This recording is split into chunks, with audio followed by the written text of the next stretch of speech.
ನಿನ್ನೆ ಸಚಿವರಾದಂತ ಎಂಸಿ ಸುಧಾಕರ್ ಅವರು ಓಡೋಡಿ ಬಂದಿದ್ರಲ್ಲ, ರಾಜೀನಾಮೆ ಕೊಡಕ್ಕೆ ಹೋಗ್ತಾ ಇದ್ದೀನಿ ಅಂತ. ಅವರು ಇವತ್ತು ನಿನ್ನೆ ಘಟನೆ ಬಗ್ಗೆ ಏನ್ ಹೇಳಿದ್ದಾರೆ? ಕೋಲಾರ ಟಿಕೆಟ್ ಬಂಡಾಯ ತಾತ್ಕಾಲಿಕವಾಗಿ ಶಮನವಾದಂಗಿದೆ. ನಿನ್ನೆಯ ಘಟನೆಗೆ ವಿಷಾದವನ್ನ ಎಂಸಿ ಸುಧಾಕರ್ ಅವರು ವ್ಯಕ್ತಪಡಿಸಿದ್ದಾರೆ.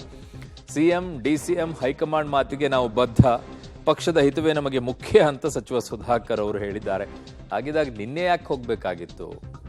ಮುನಿಯಪ್ಪನವರ ಅಳಿಯನಿಗೆ ಟಿಕೆಟ್ ಅನ್ನ ಕೊಡಬೇಕಾದ್ರೆ ಹೈಕಮಾಂಡ್ ಅದನ್ನ ಹೇಳಿದ್ದಕ್ಕೇನೆ ಅದಾಗಿರುತ್ತೆ ಅಲ್ವಾ? ಹೈಕಮಾಂಡ್ ಹೇಳಾರ್ದೆ ಆಗಿರುತ್ತಾ? ಈಗ ಬದ್ಧರು ನಾವು ಅಂತ ಹೇಳ್ತಾ ಇದ್ರೆ ಅವಾಗ ಗೊತ್ತಿಲ್ಲ ಏನ್ ಮಾತಾಡಿದಾರೆ ನೋಡಿ. ನಮ್ಮ ಜೊತೆ ಸಚಿವ ಸುಧಾಕರ್ ಇದ್ದಾರೆ, ಬನ್ನಿ ಮಾತಾಡೋಣ. ಸರ್, ನಿನ್ನೆ ರಾಜೀನಾಮೆ ಪ್ರಹಸನಗಳಾಯಿತು, ಇವತ್ತು ಸಿಎಂ ಜೊತೆ ಸಭೆ ಆಯಿತು, ಏನು ನಿರ್ಧಾರಕ್ಕೆ ಬಂದಿದ್ದೀರಾ ಸರ್?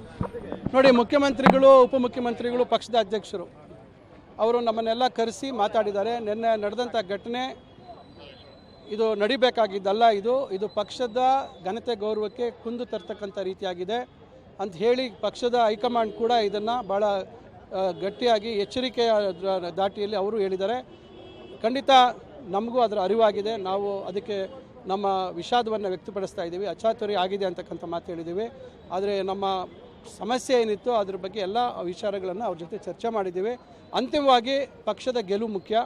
ಪಕ್ಷ ಗೆದ್ದರೆ ನಾವೆಲ್ಲರೂ ಪಕ್ಷದ ಗೆಲುವಿಗೆ ನಾವೇನು ತೀರ್ಮಾನ ತಗೊಳ್ತೀವಿ ಅದಕ್ಕೆ ನೀವು ಬದ್ಧವಾಗಿರಬೇಕು ಅಂತಕ್ಕಂಥ ಮಾತು ಹೇಳಿದ್ರು. ಖಂಡಿತ ಅವರೆಲ್ಲರಿಗೂ ಗೌರವ ಕೊಟ್ಟು, ಪಕ್ಷದ ಹೈಕಮಾಂಡ್ಗೆ ಗೌರವ ಕೊಟ್ಟು ನಾವು ಅವರ ಮಾತಿಗೆ ನಾವು ಬದ್ಧವಾಗಿರ್ತೀವಿ ಅಂತಕ್ಕಂಥ ಮಾತು ಹೇಳಿದ್ದೀವಿ.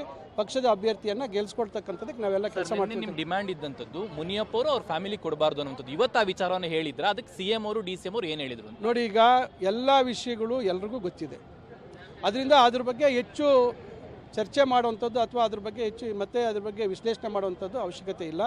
ವಿಷಯಗಳು ಅವ್ರ ಗಮನಕ್ಕೆ ತಂದಿದ್ದೀವಿ, ಅದು ಎಲ್ಲ ಅರಿವು ಅವರಿಗಿದೆ. ಅವರು ಪಕ್ಷದ ಗೆಲುವೇ ಮುಖ್ಯ ಅಂತಕ್ಕಂಥ ದೃಷ್ಟಿಯಲ್ಲಿ ನಾವು ತೆಗೆದುಕೊಳ್ತಕ್ಕಂಥ ತೀರ್ಮಾನಕ್ಕೆ ಬದ್ಧವಾಗಿರಬೇಕು ಅಂತ ಹೇಳಿದರೆ ಆ ಒಂದು ತೀರ್ಮಾನಕ್ಕೆ ನಾವು ಬದ್ಧವಾಗಿರ್ತೀವಿ ಅಂತ.